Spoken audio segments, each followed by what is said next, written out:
복음으로 푸는 마가복음 42번째 시간입니다. 복음으로 푸는 마가복음 42번째. 오늘은 너희는 나를 누구라 하느냐, 너희는 나를 누구라 하느냐라는 제목으로 오늘 첫 번째 말씀 나누도록 하겠습니다. 오늘 본문 말씀은요, 마가복음에서 분기점이 되고 분수령이 되는 그런 말씀입니다.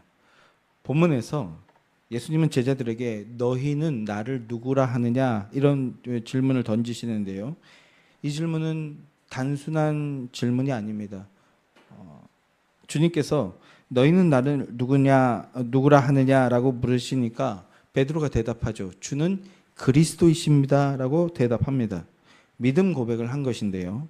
그 고백을 들으시고 비로소 죽임 당하실 것 그리고 사흘 만에 살아나게 되실 것을 말씀하시게 된다라고 합니다. 예수님의 공생의 대부분이 당신은 누구신가? 하나님의 아들, 구약이 예언했던 그 메시아이시다라는 것을 가르치시고 깨닫게 하시는데 초점이 맞춰져 있었다고 한다면 이 질문을 하는 이 시점부터는 하나님의 아들이신 예수님이 그러면 이 땅에 왜 오셨는가? 이것을 비로소 가르쳐 주시기 시작하시는 겁니다.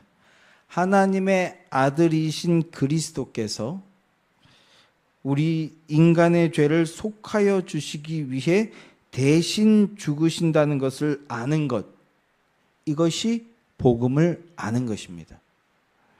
예수님이 누구신지 아는 것, 그리고 그 예수님이 무엇을 하셨는지를 아는 것, 이걸 다 아는 게 복음을 아는 거고, 그 복음을 내 것이라고 믿고 고백하는 게 그게 믿음입니다. 다시 한번요. 예수가 누구신가? 참된 사람이자 참된 하나님이시다. 그리고 그 하나님이 사람의 몸을 입고 오셨는데 왜 오셨는가? 인간의 죄를 대속하기 위해서 십자가를 지시기 위해서 오셨다. 이것을 총체적으로 아는 것이 복음을 아는 것이고, 그 복음이 내 것입니다라고 고백하는 게 그게 믿음이라고요. 지난주에 예수님께서 맹인을 고치신 표적에 대한 말씀을 나눴었는데요. 맹인의 눈을 뜨게 해주시는데 눈에 침을 뱉으시고 안수하셨습니다. 이건 재창조 작업을 의미한다고 말씀을 드렸습니다. 그런데 특이하게 두 번에 걸쳐서 안수하고 고치셨다라고 말씀을 드렸습니다. 이렇게 두 번에 걸쳐서 안수하시고 고치시는 이런 장면은 여기서 딱 한 번만 등장한다라는 말씀도 드렸었습니다. 처음 안수하시고 뭐가 보이느냐라고 물으시니까 뭐라고 대답합니까? 나무 같은 것이 걸어가는 것을 봅니다라고 해요. 흐릿하게 보는 겁니다. 그래서 다시 한번 안수하셔서 결국 잘 보이게 고쳐주셨습니다. 그런데 사실 예수님은요, 손을 쓰실 필요도 없었어요. 손을 쓰실 필요도 없고 말씀 한마디면 완전하게 고치실 수 있는 분이십니다. 말씀으로 죽은 사람도 살리시는 분이세요. 그런데 굳이 왜 그런 모습을 보여주셨는가?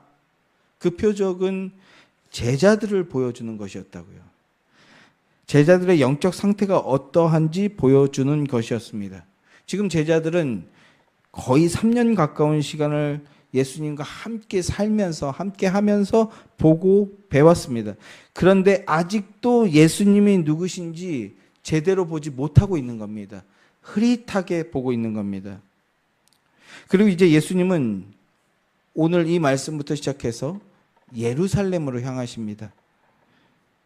예루살렘에 왜 가십니까? 십자가 지시기 위해서 가시죠. 그런데 그 이유가 뭔지, 그 의미가 뭔지 제자들은 전혀 알지 못합니다. 그래서 보여주시는 겁니다. 이제 제자들로 하여금 너희도 눈을 뜨게 해주겠다. 그래서 올바른 것을 보게 하겠다. 올바른 것을 똑바로 보게 해 줄 것이다. 근데 그게 한 번에 안 되면 두 번, 두 번에 안 되면 세 번. 이게 뭡니까 이게? 반드시 눈 뜨게 해주고 반드시 보게 해줄 것이다 라는 것이죠. 예수님을 올바르게 보고 복음을 올바르고 듣고 깨닫게 하여서 하나님의 자녀가 되게 하고, 그래서 하나님 나라를 살아가는 자가 되게 만들어 주시겠다라는 것입니다. 누가요? 하나님이 해주시는 겁니다.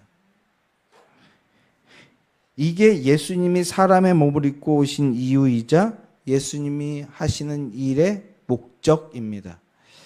그리고 그 대상은 제자들이었어요. 그런데 그 대상에는 제자들을 통해서 예수님의 제자가 되는 자들 누굽니까?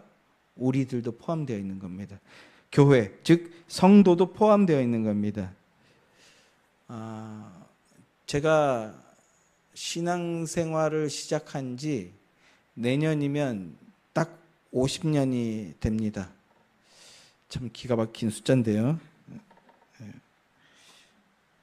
근데 문득 그래요. 잘 모르겠어요.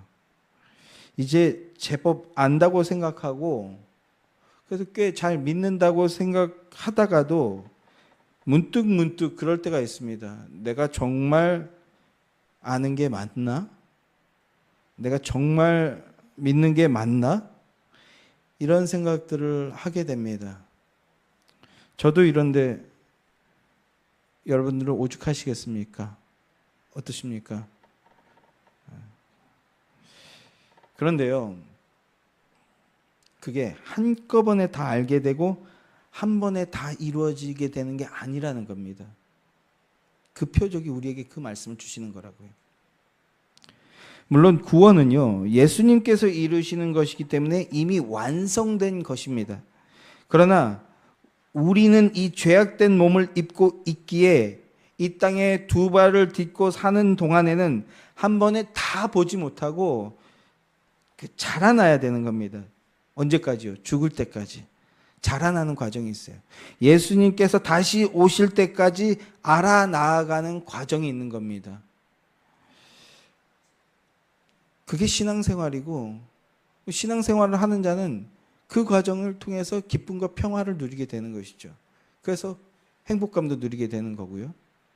그런데 그러면 신앙생활을 하면서 더 알아나가야 된다고 하는데 뭘 더 알아나가야 되는 겁니까? 우리가 신앙생활을 하는 이유가 뭐예요? 뭘 더 알기 원합니까?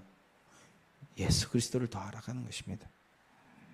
예수님이 누구신지, 어떤 분이신지, 그리고 내 안에서 무엇을 이루어 나가시는지 그걸 알게 될 때 피조물인 인간은 비로소 내가 누구인지 알게 되는 겁니다.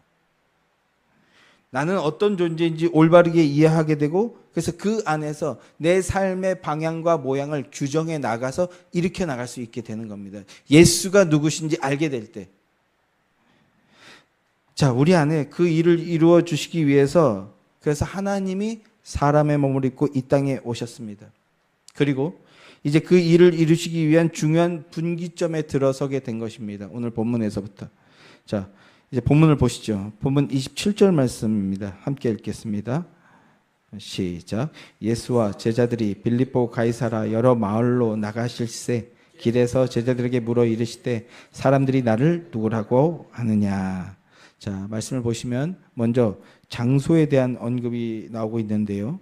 예수님과 제자들이 지금 어디에 있다고 말씀하고 있습니까? 빌립보 가이사라라는 곳을 지나가고 있다고 말씀하고 있습니다. 이 빌립보 가이사라라는 곳은요, 헤롯의 아들 중에 빌립이라는 이가 다스리고 있는 곳인데요. 그래서 빌립보인데, 그런데 가이사라라고 합니다. 가이사라가 뭡니까?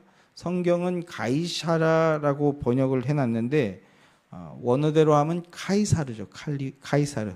로마 황제를 뜻하는 겁니다. 율리우스 카이사르라는 인물이 공화정이었던 로마를 종식시키고 이 어마어마한 제국을 이끌어 나가, 로마를 이제 제국으로 만들겠다. 이 큰 나라를 이끌어 나가기 위해서는 절대적인 권위를 가진 자가 필요하다라고 해서 황제정으로 바꾸게 됩니다. 그런데 그 황제정으로 바꾸기 직전에 그의 제자에 의해서 살해를 당하게 되죠. 그래서 황제정을 시작하지 못하는데, 그런데 이 카이사르라는 인물이 옥타비아누스라는 사람을 양자로 맞아들여요. 이게 로마 사회의 어떤 전통인데, 자기의 권력을 이을 자로 옥타비아누스를 양자로 입양해서 그 실력을 키우고 있던 중이었습니다. 그리고 율리우스 카이사르가 죽자 이 옥타비아누스가 아우구스티누스라는 이름으로 나타나서 황제로 등극하게 되죠. 로마를 황제정으로 이제 바꾸게 되는데 성경에서 말하는 이 카이사르는 옥타비아누스, 아우구스티누스입니다. 그 로마의 전통이 이전에 그 이름 있는 자, 조상 중에 명망 있는 사람의 이름을 다 넣는 거예요. 옥타비아누스, 카이사르, 아우구스티누스. 근데 너무 기니까 아우구스티누스라고, 이것도 길잖아요. 아우구스티누스라고 하게 되는데, 그래서 그가 카이사르다, 그러니까 시저다, 황제다, 황제라는 명칭 그 자체가 돼버렸어요, 카이사르가. 그래서 성경은 가이샤라라고 하는데, 그러니까 카이사르라는 말을 가지고 왔다는 것은 세상이 생각하는 왕 중의 왕이라는 것입니다. 왕 중의 왕. 그러니까 지금 어떤 지역을 만들었는데, 도시를 새롭게 만들었는데 로마 황제의 영광을 기린다는 그런 의미를 가진 곳으로 만들었다는 겁니다. 그러면서 거기에다 자기 이름을 붙였어요. 그 황제의 영광에 빌붙어서 자기의 영광을 얻어내고자 하는 거죠. 지극히 인간적인 욕망의 모습이 드러나고 있는 곳인 겁니다. 빌립보 가이샤라. 그게 이 도시에 가진 그 영적 의미인데, 그런데 그렇게 황제의 영광을 드높이고 인간의 욕망을 불태우는 그런 도시에서 이제 하나의 사건이 벌어지게 되는 겁니다. 그게 이제 8장 27절부터 9장 1절의 말씀인데, 자, 예수님이 제자들에게 물으십니다. 사람들이 나를 누구라고 하느냐? 사람들이 나를 뭐라고 하느냐? 이렇게 물어요. 이건 그런 의미입니다. 뭐냐 하면 진정한 왕이 누구냐? 황제의 영광을 기리는 도시에 서서 진정한, 사람들이 생각하는 진정한 왕이 누구냐? 이렇게 질문하시는 거예요. 사람들은 이 세상이 카이사르에 의해서 움직여지고 있다고 생각합니다. 오늘날도 마찬가지죠, 사실은. 세상 권력 가진 자, 그를 통해서 이 세상이 움직여지고 있다고 생각하고 있잖아요. 그런데 예수님은 이제 그런 세상 왕, 세상 권세가 진짜 왕, 진짜 권세가 아니다. 그러면서 이제 하늘의 왕, 진정한 권위가 이 땅에 왔다는 것을 보여주시겠다라는 그런 의미를 담고 있는 겁니다. 그런데 그 왕의 권세가 여러분 어디에서 나타납니까? 하늘의 왕, 진정한 권세가 이 땅에 오셨는데 그 참된 권세가 어디에서 나타납니까? 십자가 위에서 나타납니다. 죽음을 통해서 보여지게 되죠. 세상은 그 누구도 예측할 수 없고 이해할 수 없는 방법으로 하늘의 영광이 나타나게 되는 겁니다. 심지어 마귀조차도 예측하지 못했어요, 이 사실을. 자, 그런데 우리가 빌립보 가이사라의 의미에 대해서 살펴봤는데 여기서 한 가지 더 정리하고 넘어가야 할 것이 있습니다. 공간 복음서를 볼 때 마가복음에서만 나타나는 독특성들이 있는데요. 그 중에 하나가 이 길에서, 길 위에서, 이런 길에서라는 어구를 굉장히 자주 사용하고 있다는 것입니다. 27절 말씀을 다시 한번 보세요. 예수와 제자들이 빌립보 가이사라 여러 마을로 나가실새 길에서 제자들에게 물어 이르시되 라고 하고 있죠. 길에서라는 어구가 등장하고 있어요. 그러니까 마가복음 속에서의 예수님의 모습은요, 어떤 모습이냐 하면 길 위에 서 계신 예수님이십니다. 길 위에 서 계신 분. 마가복음 내내 예수님은 길 어디론가로 가십니다. 이 길로 갔다 저 길로 갔다 계속 길을 떠나시는데, 그러면 거기에 누가 있었습니까? 병자들, 약자들, 죄인들이 있었습니다. 어떻게 해요? 간절히 은혜를 찾고 구하는 자들이 있었던 겁니다. 하나님의 은혜 말고는 내게는 답이 없습니다 라고 인정하고 고백하는 자들이 있었습니다. 그래서 예수님은 그들을 만나 주시는 거예요. 그리고 그들의 문제를 해결해 주시고, 그래서 그들을 구원해 주셨습니다. 값없이 은혜를 베풀어 주셨어요. 그런데 길이라고 하면요, 이 길을 얘기할 때 로마 제국하면 떠오르는 아주 유명한 말이 하나가 있죠. 길 얘기할 때 로마 하면 떠오르는 말, 어떤 말이 있습니까? 모든 길은 로마로 통한다. 이런 말이 있죠. 자, 로마가 이 대제국을 건설하는데 역사 속에서 가장 큰 제국 중에 하나인데요. 이렇게 대제국을 건설하는데 결정적인 역할을 한 것이 있습니다. 그게 바로 로마가 닦은 길이었습니다. 길. 지중해를 중심으로 여러 나라를 침략하게 되는데 그러기 위해서 먼저 무엇을 했는가? 길을 닦았어요. 길을 닦아서 군대와 전차가 지나갈 수 있는 큰 길을 만들었어요. 그렇게 군대와 전차와 물자들을 안전하게 공급할 수 있는 길을 닦고, 그래서 그 길이 다 닦여지면 뭐합니까? 침략해 버리는 거예요.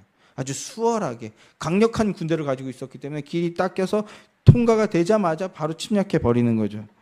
그렇게 길을 닦는 것을 통해서 로마가 대제국이 되었기 때문에 로마는요, 제국 시절 내내 이 길 닦는 사업을 아주 중요하게 여기고 시행했습니다. 황제의 가장 중요한 사업 중에 하나가 길 닦고 보수하는 거였어요. 그래서 후대 사람들도 이 도로를 얘기할 때, 길을 얘기할 때 로마 제국을 떠올리면서 모든 길은 로마로 통한다, 이런 말을 하게 된 거죠. 또 우리 대한민국이 오늘날 세계 10번째 잘 사는 나라라고 합니다. 세계 10위. 그 세계에서 10번째로 잘 살게 되는 나라가 되는데 무엇이 있었습니까? 예, 맞습니다. 경부고속도로가 있습니다. 사실 이 한반도에는요, 큰 길이 없었어요. 심지어 경성에도 큰 길이 없었어요. 우리가 역사 시간이나 사회 시간, 뭐 요즘은 어떻게 배우는지, 무슨 제목으로 배우는지 모르겠는데, 조선에 대해서 배울 때 조선의 경제 하면 떠오르는 그 단어가 뭐가 있죠? 보부상이라는 게 있죠. 보부상. 보부상이 뭡니까? 이게 짐을 이고 이 마을 저 마을 물건을 들고 가서 파는 거예요. 그 보부상이라는 게 왜 생겼습니까? 사실 큰 길이 없어요. 심지어 그래서 우리는 달구지, 가마가 사용됐지 바퀴를 가진 달구지도 없었어요. 기껏해야 소 여물 같은 거 싣고 다니는 그 정도가 있는 거지 짐을 싣고 이동하는 체계가 없었습니다. 그래서 사람이 짐을 지고 산을 넘어가서 팔면 그걸로 물건을 사고, 그래서 보부상이 유행했던 건데, 그렇게 한반도는요, 큰 길이 없었어요. 큰 길이. 그래서 1800년대 서양 사람들이 들어왔을 때 한양에 와서 보고는, 야, 어떻게 큰 길이 없냐. 깨끗한 길은 고사하고 큰 길도 없던 그런 도시였다고. 하다못해 1800년대 후반이면 미국 같은 데는 엠파이어 스테이트 빌딩 짓고, 소련에선 러시아에선 전철이 지나다니던 그런 시절이었는데, 그런데 한양에 와보니까 카페라는 게 없어요. 카페라는 게. 차를 마시면서 대화할 수 있는. 왜냐? 길이 없으니까. 그런데 대한민국이 들어서고 난 다음에 무엇을 했습니까? 제일 먼저 뭘 했습니까? 고속도로를 놨어요. 그게 경제 발전의 시초가 되었죠. 그걸 통해서 물류가 오가게 되고. 자, 이렇게 길이 중요하다라는 겁니다. 길이 중요해. 그래서 로마가 길을 닦고, 그래서 모든 길은 로마로 통하게 된다. 부강한 나라가 됐고 강력한 제국까지 됐는데, 자, 그것이 거기에 길이 있었다라는 겁니다. 자, 그런데 이 마가복음의 1차 독자는 누굽니까? 마가복음을 썼을 때 제일 먼저 읽게 되는 사람들이 누구였어요? 대상이? 로마에 있는 사람들. 로마의 기독교인들이 1차 독자였습니다. 그러니까 이 사람들은 은연중에 그 마음에 길에 대한 어떤 자부심이나 생각을 가지고 있었던 사람들일 것이라는 거죠. 그런데 그들을 향해서 예수님이 길 위에 서셨다. 이 말씀은 매우 효과적인 메시지를 던지게 되는 것이죠. 모든 세상의 길은 로마로 통한다라고 이렇게 생각하고 있지만, 그러나 영생의 길을 가고자 한다면, 천국으로 나아가고자 한다면 그 길이 아니라는 겁니다. 그 길로는 갈 수 없다라는 거예요. 세상 영광, 세상 풍요, 세상 만족의 길이라는 그 길로는 영원한 하나님 나라에 갈 수 없다라는 겁니다. 예수님은 길이요 진리요 생명이십니다. 그래서 마가복음은 예수님이 가신 길을 따라가야 한다라는 그런 메시지를 주고 있는 것입니다. 길이라는 모티브를 통해서. 자, 좀 더 자세히 살펴보죠. 한번 마가복음 1장을 한번 봅시다. 마가복음 1장 2절 3절 말씀 한번 함께 읽겠습니다. 마가복음 1장 2절 3절 말씀입니다. 함께 시작. 선지자 이사야의 글에 보라 내가 내 사자를 내 앞에 보내노니 그가 내 길을 준비하리라. 광야에 외치는 자의 소리가 있어 이르되 너희는 주의 길을 준비하라. 그의 오실 길을 곧게 하라. 자, 보시면 마가복음 1장 1절 말씀은요, 표제입니다. 제목이에요. 그러니까 2절이 이제 첫 시작인데, 그런데 첫 9절부터 뭐 하고 있습니까? 길을 언급하고 있습니다. 길을 언급하면서 말씀이 시작되고 있는 겁니다. 세례 요한을 통해서 주님이 오실 길을 예비하라라는 그런 메시지를 던지고 있어요. 그리고 예수님이 오셔서 제일 먼저 뭐 하십니까? 세례 요한에게 세례를 받으시죠. 죄인의 그 수준으로 낮아지시는 건데, 그런 다음 어디로 가십니까? 광야로 내쫓기십니다. 12절 말씀을 보시면 성령이 예수를 광야로 몰아내셨다, 쫓아내셨다라고 얘기합니다. 의도적인 건데요. 그래서 예수님의 공생애가 어디에서부터 시작되는 겁니까? 광야에서. 광야 길에서부터 이제 시작이 된다라는 겁니다. 광야 길에 서서. 길 위에 서신 예수님의 첫 출발지가 광야였다는 겁니다. 광야는 어떤 곳입니까? 길이 없는 곳입니다. 길이 없는 곳, 광야에서 공생애가 시작이 되었다고요. 그런데 하나님의 아들이신 예수님이 가신 그 길이 어디에서 끝이 납니까? 인생의 끝, 무덤에서 끝이 납니다. 십자가에서 다 이루시고 무덤으로 들어가시죠. 자, 15장으로 한번 가보겠습니다. 15장 46절 말씀 한번 보겠습니다. 길이 없는 곳, 광야에서 시작이 되었는데 그 끝이 어디에서 끝나는가? 15장 46절 말씀 함께 시작. 요셉이 세마포를 사서 예수를 내려다가 그것으로 싸서 바위 속에 판 무덤에 넣어두고 돌을 굴려 무덤 문에 놓으매. 예수님이 가신 마지막 길인 어디입니까? 길이 없는 인생들의 종착지, 무덤에서 끝이 나고 있죠. 길이 없는 곳에서 시작해서 모든 인생들의 종착지인 무덤에서 끝이 나고 있습니다. 예수님이 가신 그 길이 세상의 영광과 권세를 추구하는 인생들이 보기에는 어리석다 여겨지는 길이겠지만, 그러나 실상은요, 모든 인생들이 가는 길입니다. 모든 인생들이 가는 길입니다. 단 한 명도 빠짐없이 가는 길입니다. 그 모든 인생들의 길에 하나님이신 예수님이 발을 올리신 겁니다. 사실은 그것부터가 하나님에겐 굴욕적인 일이죠. 그러나 길이 없는 인생들에게 살 길을 열어주시고 소망 없는 인생들에게 생명을 주고 소망을 주는 회복의 대장정에 오르신 겁니다. 그럼 그 길을 어떻게 열어주십니까? 대속제물이 되셔서 십자가를 지심으로써 열어주시는 겁니다. 자, 히브리서를 한번 보죠. 히브리서 10장 19절 20절 말씀 함께 읽어보겠습니다. 함께 시작.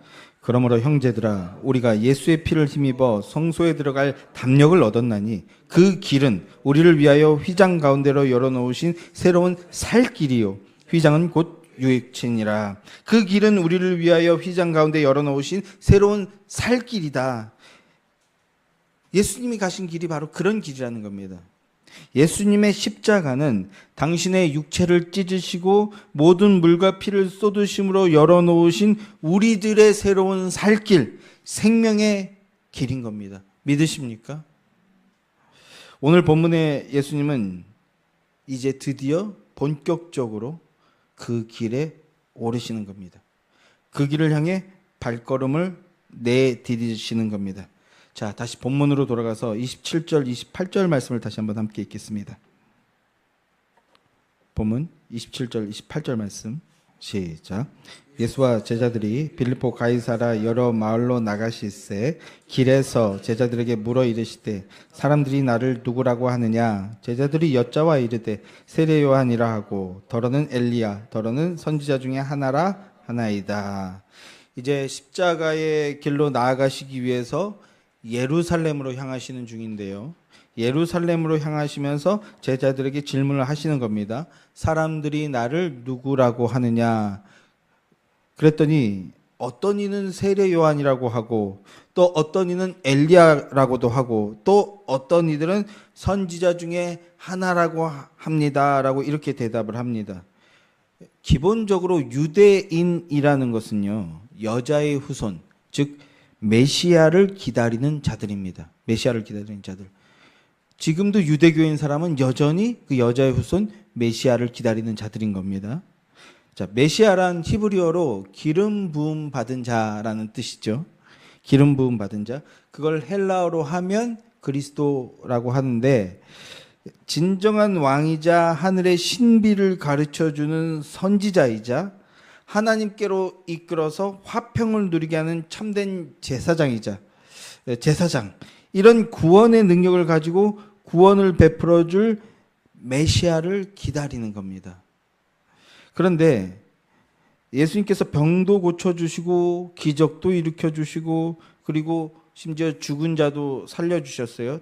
그리고 특히 오병이어 기적을 베푸셨을 때 많은 사람들이 예수님께 매달리면서 우리 예수님을 임금으로 삼자, 이렇게 임금으로 삼으려고 했었습니다. 사람들이 저 예수가 메시아가 된다면 뭐예요? 자기들을 풍요롭게 만들어줄 거라고 생각한 거죠. 그래서 행복하게 만들어줄 거라는 그런 기대를 가지기 시작했던 겁니다. 그래서 예수님을 놓고 저희가 세례 요한이다, 엘리야다, 선지자다, 이런 말들을 하고 있는 겁니다. 그러나 그 어느 것도 정답이 아닙니다. 틀린 말입니다. 그러면 그렇게 메시아를 기다리는 사람들이 유대인들이었는데, 그러면 그들이 왜 잘못된 답들을 말할까요? 왜 그렇습니까? 하나님의 말씀을 따라 판단하는 것이 아니라 자기들의 인식과 기대를 근거로 해서 말하고 있기 때문에 틀려지는 겁니다. 유대인들도 그렇고 오늘 우리도 마찬가지입니다. 육적인 기대를 가지고 비록 예수님을 향하고 있을지라도 자기 육적인 기대와 판단을 가지고 그를 말한다면 우린 다 틀린 답을 말하게 되는 겁니다. 그게 바로 영적인 맹인의 모습, 영적 귀머거리의 모습이죠. 이러한 모습은 그런데 어떤 의미에서 너무나 당연하고 자연스러운 모습입니다.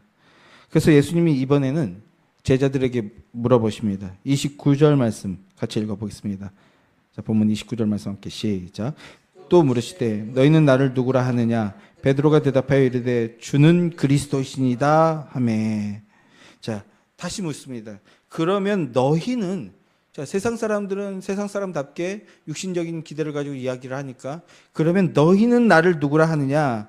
이렇게 질문하신 겁니다. 그러자 베드로가 대답했습니다. 먼저 주는이라고 대답하죠. 주는이라고 대답했습니다. 이 주라는 건 하나님의 다른 이름입니다.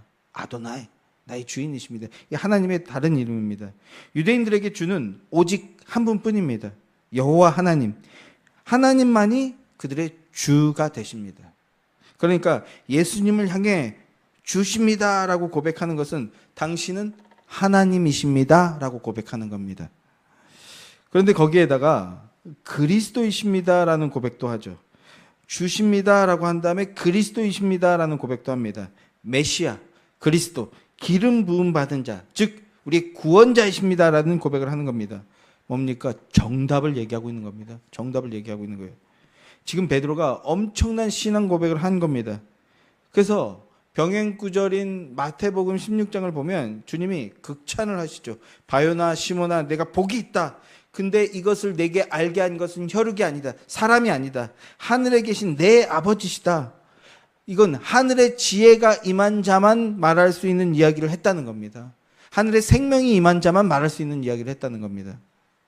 베드로의 고백은 예수님이 선지자 중에 하나 정도 되는 그런 이가 아니라는 겁니다. 그 말은요, 그러니까 지성과 지혜가 탁월한 자, 또 윤리 도덕적으로 아주 우수하고 고매한 자, 그래서 사람들이 귀감이 되는, 모범이 되는 그런 선생 정도 되는 존재가 아니라는 뜻입니다. 우리 예수님은 그 정도의 존재가 아니십니다. 그 정도의 리더는요, 인간들 중에도 얼마든지 있습니다. 그래서 많은 사람들이 거기에 현혹되어 넘어져 가죠. 옛날에 1960년대, 70년대 그 히트했던 그 비틀즈라는 그룹이 있죠. 어마어마한 성공을 거뒀어요. 근대화되고 현대화된 중에 최초로 전 세계적인 히트를 한 그런 밴드가 돼서 나타나서 심지어 그 멤버였던 존 레논은 우리가 예수다 이 정도의 말까지 했는데, 그런데 그 엄청난 그 히트 그 성공 속에서 이제 시야가 가려지게 되는 거죠. 다들 좋은 말만 하고 다들 자기들한테 이익되는 말만 하니까 정상적인 판단이 불가능해진 상태가 됐어요. 그래서 갑자기 이름이 생각이 안 나는데 인도에 공연하러 갔다가 인도의 한 어떤 수도승에게 반하게 되죠. 그의 말과 그의 가르침에 매혹되어서 선지자처럼 여긴 거예요, 그를. 그래서 영국에 있던 모든 것들 다 내놓고 인도에 가서 막 정착하겠다고 그 삶의 모양이 송두리째 변화되는 그런 일들이 나타났는데, 그래서 막 서구 사람들이, 그때는 서구가 중심이었으니까 자기가 예수라고도 말하고, 그리고 인도에 가서 어떤 수도승에 가서 그를 선생이라고 선지자라고 말하면 그를 따르니까 모두 다 막 놀라고 당황했는데, 근데 결국은 그하고 헤어지게 됩니다. 얼마 못 가서. 왜 그랬을까요? 엄청난 지혜로운 말을 하고 그들의 심령을 울리고 그리고 새로운 인생을 보여주는 막 그런 가르침을 줘서 막 그를 스승처럼 여기고 선지자라고 부르며 따랐는데 얼마 안 가서 그하고 헤어졌어요. 왜 그랬느냐? 일단 당연하게도 돈 문제가 있었어. 돈 문제가 있었어. 근데 거기까지는 괜찮았는데 나중에 알고 보니까 비틀즈 수행원 중에 한 여자를 이렇게 성적으로 어떻게 나쁜 짓을 하다가 걸린 거예요. 그래서 결국은 그 관계가 파탄이 났는데, 엄청난 선지자라고 그가 말한 게 그들이 듣도 보도 못한 말이었으니까. 근데 사실 음악만 한 사람들이 알면 뭘 알았겠습니까? 뭐 그가 어떤 메시지를 줬는지 자세히는 모르지만 하여튼 그들이 놀랬지만 얼마 안 가서 그 인간적으로 얼마나 미약하고 얼마나 추악한 존재인지를 알고 나서는 관계가 끊어지게 된 거죠. 인간 중에도 얼마든지 모범이 되고 기감이 되는 훌륭한 리더 같은 사람이 나올 수 있지만, 그래서 많은 사람들이 거기에 현혹되어 넘어져 가는 것을 우리들이 보게 되지만, 그러나 문제는 그 능력이 완전하지도 못하고 영원하지도 못하다는 거예요. 조금만 지나가면 미천이 드러납니다. 그런데 베드로가 예수님 앞에서 그리스도이십니다 라고 한 것은요, 당신은 그런 존재를 초월한 존재, 하나님이시다라는 겁니다. 구약을 통해서 하나님이 약속하셨던 그분이십니다. 구약의 모든 사람들이 기다렸던 바로 그분이십니다라는 뜻입니다. 성도 여러분, 그리스도란 하늘의 뜻을 전달하는 참 선지자이자 만왕의 왕으로서 온 우주 만물을 다스리는 분이시자 지금도 하늘 보좌 우편에서 굽어 살피시며 역사를 주관하시는 분이시다라는 뜻입니다. 우리의 인생도 그분의 통치 속에서 진행되고 있다는 것입니다. 당신의 선하신 뜻을 따라 작정하신 모든 것들을 반드시 이루어내시는 분이시다라는 것입니다. 그게 그리스도입니다. 그분이 바로 우리가 믿는 예수님이십니다. 우리를 위해서 십자가에서 영원한 제물이 되어 죽으심으로 오고 오는 모든 이들의 죄를 대속해 주심으로써 완전한 구원을 이루어 주신 분이십니다. 그래서 우리에게 주어진 이 구원은요, 누구도 빼앗아갈 수 없는 것입니다. 이걸 믿는 것이 주는 그리스도이십니다 라는 고백의 의미입니다. 그래서 예수님이 그 믿음 위에 내 교회를 세우겠다, 이 마태복음에서 나오는 말씀인데요, 내 교회를 세우겠다라고 말씀해 주시는 겁니다. 우리는, 예수의 교회는, 그리고 성도 여러분은 그 믿음 위에 서 있는 것입니다. 그 믿음의 반석 위에 우리가 세워졌고, 그리고 하나님의 뜻에 합당하게 세워져 가고 있는 것입니다. 통치자로서 우리를 다스리고 보호하시고 인도하신다. 이것이 주는 그리스도이십니다라는 고백의 내용이고, 그리고 우리 믿음의 고백인 줄 믿습니다. 그러니까 성도 여러분, 예수님의 이 질문, 너희는 나를 누구라 하느냐라는 이 질문을 여러분에게도 적용해 보셔야 되는 겁니다. 여러분에게 예수님은 누구이십니까? 삶의 모범과 귀감이 되는 그런 선지자 중에 하나이십니까? 내 판단이 흐려지고 혼란스러울 때 지침을 주고 도움을 주는 선생, 멘토, 그런 존재이십니까, 예수님이? 그런데 오늘 한국교회는요, 강단에서 주 예수 그리스도를 전하는데 그 정도로 전하는 것을 봅니다. 그런 귀감이 되는 존재 정도로 전하고, 이게 자유주의 신학의 핵심인데 그 정도로 전하고, 그래서 강단에서 그렇게 전하니까 회중은요 그렇게 믿는 거예요. 그 정도로. 그런 모습들을 너무나 많이 봅니다. 그걸 인정하고 따르는 걸 믿음이라고 여기는 그런 모습들이요. 그러나 아닙니다. 그건 믿음이 아닙니다. 예수님은 단지 이 세상을 살아가는 데 필요한 지식이나 지혜나 사상이나 철학 정도를 가르쳐주고 공급해주는 그런 존재가 아니십니다. 그런 믿음은 거짓 믿음이고 영적 맹인의 모습일 뿐입니다. 우리 예수님은 주님이시고 그리스도이십니다. 이 고백은 나를 창조하고 나를 다스리시는 분, 나의 주인이시라는 뜻입니다. 예수님을 그리스도 왕이라고 고백하는 것은 나를 지으시고 나를 통치하시는 분이시라는 뜻이라고요. 그래서 주님의 뜻에 따라 주님께서 나를 이 자리에 있게 하셨고, 그리고 오늘을 살아가게 하신다는 것을 믿는 것이, 그것이 주는 그리스도이십니다라는 고백의 내용이며 우리 믿음의 내용인 것입니다. 그런데 주는 그리스도이십니다라는 이 고백은요, 성령께서 진리의 말씀을 통해서 주시는 은혜의 선물입니다. 인간의 어떤 사상, 어떤 지혜로도 내어놓을 수 없는 내용이라는 뜻입니다. 주님이 주셔야 고백할 수 있는 내용입니다. 사랑하는 성도 여러분, 주는 그리스도이십니다라는 믿음의 고백이 있으십니까? 그렇다면 하나님이 주시는 은혜의 선물을 받으신 겁니다. 그래서 생명의 복을 누리는 자가 되신 겁니다. 할렐루야. 예수님이 오늘 우리에게 너희는 나를 누구라 하느냐라고 물으신다면 예수님은 하나님이십니다. 하나님이 우리를 위하여 대신 십자가에 오르셨고 십자가에서 하나님의 뜻을 다 이루어내셨습니다. 당신은 나의 주인이십니다 라고 고백하는 여러분들이 되시기를 주님의 이름으로 축원합니다. 말씀을 맺겠습니다. 예수님께서 너희는 나를 누구라 생각하느냐라고 질문하시자 베드로가 제자들을 대표하여 주는 그리스도십니다 라고 대답합니다.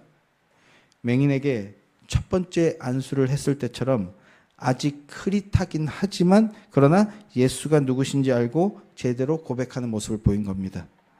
그 모습을 보시고 이제 비로소 하늘의 비밀, 예수님이 이 땅에 오신 진짜 이유를 비로소 말씀하십니다. 그러자 제자들은 여지없이 육신의 욕망에 갇혀있는 죄인의 모습을 보여주게 됩니다. 그 모습의 의미와 그리고 예수님의 반응이 어떠한지, 그리고 그 예수님의 반응이 무엇을 말씀하시는 것인지 다음 주에 함께 나누도록 하겠습니다. 예수님은 우리를 위하여 죄로 오염된 인간의 길에 두 발을 내디디셨습니다. 그리고 대속의 십자가의 길로 나아가셨습니다. 오직 그 길만이 우리가 하나님을 아는 길, 하나님을 만나는 길, 영원한 생명을 얻는 유일한 길이기 때문입니다. 예수님은 멈춤없이 그 길을 가셨고 십자가에 오르셔서 하나님의 뜻을 다 이루어 내셨습니다.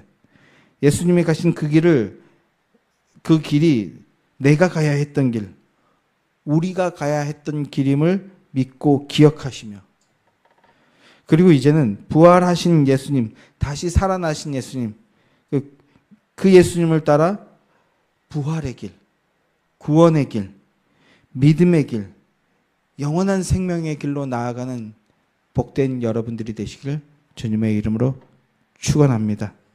예수님이 가신 그 길 뒤에서 예수님의 발자국을 따르는 것이 믿음입니다.